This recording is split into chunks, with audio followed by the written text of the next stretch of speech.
சொந்தங்களுக்கு வணக்கம். All India driver Prabaran, Saudi Arabia ரேத்திலிருந்துங்க. இந்த ஒரு வீடியோ முக்கியமான வீடியோ தான்.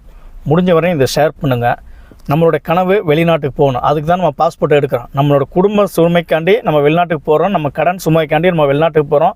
நம்மளோட தங்கச்சியோ பிள்ளைங்களோ அக்காவோ யாராவது நல்ல இடத்துல கட்டி கொடுக்குன்னு சொல்லி தான் நம்ம வெளிநாட்டுக்கு போகிறோம்.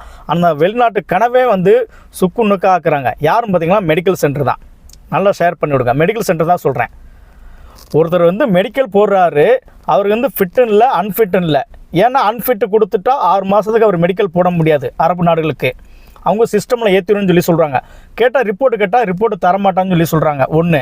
ரெண்டாவது, அன்ஃபிட்டு கொடுக்காம ஃபிட்டும் கொடுக்காம அன்ஃபிட்டமாக அனுப்புவாங்க. எதுக்குன்னா திரும்ப நீ 1 மாதம் கழிச்சு வேறு நீ மெடிக்கல் போட்டு ஃபிட் பண்ணி கொடுக்கலாம்னு சொல்லி. ரைட்டு, ஓகே, நல்ல விஷயம். அப்போ அன்ஃபிட்டு கொடுக்குறாலே என்ன பிரச்சனை? அவருக்கு எந்த ஒரு பிரச்சனை இல்லைன்னு சொல்லி சொல்கிறாப்புல. அன்ஃபிட் ஆகிறது என்ன பிரச்சனை? அவர் உடம்புல என்ன பிரச்சனை? அதை சொல்ல மாட்டாங்க. இந்த மெடிக்கல் சென்டர் முடிஞ்சு போச்சு. அடுத்த மெடிக்கல் சென்டரில் போய்ட்டு அவர் ஃபிட் பண்ணி கொடுப்பாங்க. மெடிக்கல் போட்டு ஃபிட் பண்ணுவார். ஆனால் அவருக்கு ஃபிட்டும் கொடுக்குறாங்க. அவங்க அந்த மெடிக்கல் சென்டர் நீ ஃபிட்டுப்பா அப்படின்னு சொல்லி கொடுக்குறாங்க. வெளிநாட்டுக்கு வராரு. அப்போ நீ டூப்ளிகேட்டா இல்லை இவங்க ஒரிஜினலா? இல்லை நீ டூப்ளிகேட்டா? இதில் என்ன நடக்குது?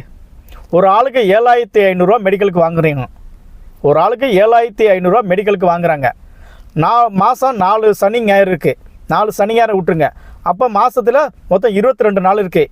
22 நாள் இண்டு 7500 போட்டு பாருங்கள், எங்கே போய் நிற்கிதுன்னு பாருங்கள். கணக்கு பண்ணி பாருங்கள் அமௌண்ட்டு. இது பின்னாடியெல்லாம் வரவு சொல்ல கணக்கெல்லாம் இருக்கும். அந்த பில்டிங் வாடகை இருக்கும், அப்புறம் டாக்டருக்கு சம்பளம் இருக்குது, லேபருக்கு சம்பளம் இருக்குது, செக்யூரிட்டி சம்பளம் இருக்குது, இது எல்லாம் அப்புறம் கரண்ட் பில்லு எல்லாத்தையும் நீங்கள் கழித்து கணக்கு பண்ணி பார்த்தீங்கன்னா மாதம் ஒரு டாக்டருக்கு எவ்வளோ நிற்கிங்கிறத நம்ம தெரிஞ்சுக்கலாம். இதோட வெளிநாட்டு வாழ்க்கைங்க அது. பாஸ்போர்ட் எடுக்கிறது, அதில் போய்ட்டு மண்ணாளி போட்டுக்கிட்டு இருக்கீங்க மெடிக்கல் சென்டர்லாம்.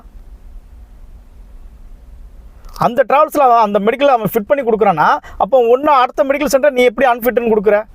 அப்போ நல்லா தானே ரிப்போர்ட் கொடுக்குறான். சரி, ரைட்டு விடுங்க. அப்போ வேறு சென்டரில் போய்ட்டு மெடிக்கல் போட்டு கொடுக்குறோம். அதாவது வெளியில் தனியாரில் மெடிக்கல் போட்டு ரிப்போர்ட் கொண்டா கொடுத்தா அது நீங்கள் ஏற்றுக்குருவீங்களா கேட்டால் அது ஏற்றுக்கிற மாட்டாங்களா. எங்கள் சென்டரில் என்ன இருக்கோ அதுதான் நாங்கள் ஏற்றுக்கிறோம், அதை தான் நாங்கள் ட்ராவல்ஸ் கொடுப்போம் அப்படிங்கிறாங்க. அதே மாதிரி ஸ்கேனருங்கிறது எந்த மெடிக்கல் சென்டரில் வைக்க மாட்டேங்கிறாங்க. கூகுள் பேயோ பேடிஎம்மோ ஃபோன்பேயோ எதுவுமே வைக்க மாட்டேங்கிறாங்க. ஏன்னா அதில் ட்ரான்ஸ்ஃபர் பண்ணால் அவங்களுக்கு உண்டான சர்வீஸ் சார்ஜ் டாக்ஸி போயிடும், இவங்களுக்கு உண்டான சர்வீஸ் சார்ஜ் டாக்ஸி இவங்களுக்கு வரும். அதனால பெரும்பாலும் எல்லாமே கையில் தான் பணம் வாங்கிக்கிறாங்க. இதுலேயும் ஊழல் நடக்குது. இதெல்லாம் கவர்மெண்ட்டுக்கு தெரியுமா தெரியாதா? மெடிக்கல் சென்டருங்கிறது காம்கோ மெடிக்கல். திருச்சியில் முக்கால்வாசி எல்லா சென்டரில் நடக்குதுங்க. காம்கோ மெடிக்கலுங்கிறது சென்ட்ரல் கவர்மெண்ட்டு அப்ரூவ் பட்டது.